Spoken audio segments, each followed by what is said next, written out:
વડોદરા મહાનગરપાલિકાના વિકાસ કાર્યો અને વહીવટી કામગીરી સામે સ્થાનિકોમાં ભારે નારાજગી જોવા મળી રહી છે। એક તરફ શહેરમાં રસ્તાઓ પર ભૂવા પડવાની ઘટનાઓ વધી રહી છે, તો બીજી તરફ ચાલી રહેલા કામોમાં બેદરકારી અને કોન્ટ્રાક્ટરોની મનમાનીના આક્ષેપો પણ સામે આવ્યા છે। વડોદરાના વોર્ડ નંબર 14ની કચેરી સામે જ રસ્તા પર મોટો ભૂવો પડતા તંત્ર દ્વારા સમારકામની કામગીરી હાથ ધરવામાં આવી છે। જોકે આ કામગીરીને લઈને સ્થાનિકોમાં અનેક સવાલો ઊભા થયા છે।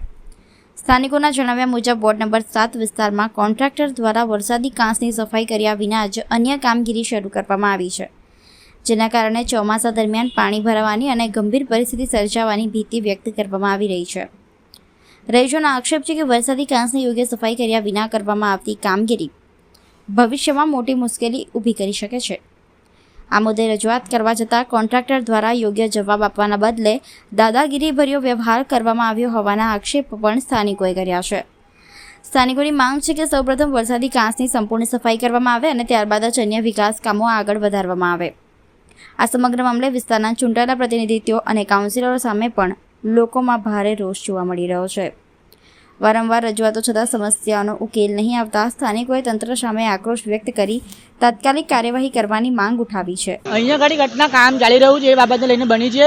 નાના નાના ઊભા પડ્યા રાખે છે, જો આગળ બીજો પડશે એમને કીધું છે, જો આવતા નહીં કોન્ટ્રાક્ટરને બી બોલાયા છે, કોન્ટ્રાક્ટર બી જો આગળ આવવા તૈયાર છે નહીં, બોલે અમારામાં આવતું નથી।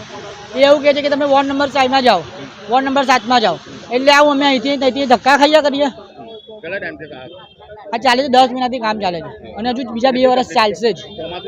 ચોમાસું બહુ નજીક છે, આ લોકોને કહીએ છીએ કે ચોમાસા પહેલા કામ પૂરું કરો, પણ નહીં કરતા।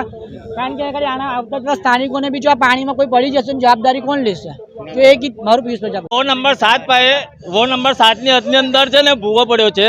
એ ભૂવો પડ્યો તે વરસાદી કાચ છે બરાબર નીચે, તો અમે કોન્ટ્રાક્ટર આવ્યા તો સાહેબ પેક કરવા, મેં એને એવું કીધું ભાઈ તું પહેલાં જે અંદર બધું છે એ બધું બહાર કાઢો, તો એ કાઢતો નહોતો। એ કહે છે કે ના મેં ખાલી પેક જ કરું। અને બીજું કે આ મેન કાચ છે અમારે એ પાણી જવાની, હવે આ પેક કરી દેશે તો અમારે એક ઇંચમાં તો ઘૂંટણ સમાન પાણી આવે છે, તો અમારે કઈ જવાનું? દર વર્ષે તો અમે ભોગવીએ જ છીએ એટલું, અને આ તો એકદમ પેક થઈ જશે તો અમારે કઈ જવાનું? કોન્ટ્રાક્ટરને કીધું તારા સાહેબનો નંબર હાલ, તો કે સાહેબનો નંબર મારી પાસે છે જ નથી, તમે ઓફિસમાં જઈને મળી આવવાનું કહે છે। એટલી બધી દાદાગીરીઓ કરે છે કોન્ટ્રાક્ટરો બી। એટલે પછી અમે મીડિયા બોલાવવાનું કારણ જ હતું કે કોન્ટ્રાક્ટર દાદાગીરી કરતો હતો આટલી। એમને સાહેબનો નંબર આપ્યો, સાહેબ સુપરવિઝન કરવા આવ્યા નથી, ખાલી તેથી કહી દીધું કે ભાઈ પૂરી આવો એટલે પૂરવા, એટલે ખાલી પૂરવા જ આવ્યો હતો બસ। એને એટલું બી કીધું અમે ભાઈ તારા સાહેબનો ફોન નંબર હાલ, તો કે મારી પાસે નંબર નથી। એટલે અમારે મીડિયા બોલાવવાનું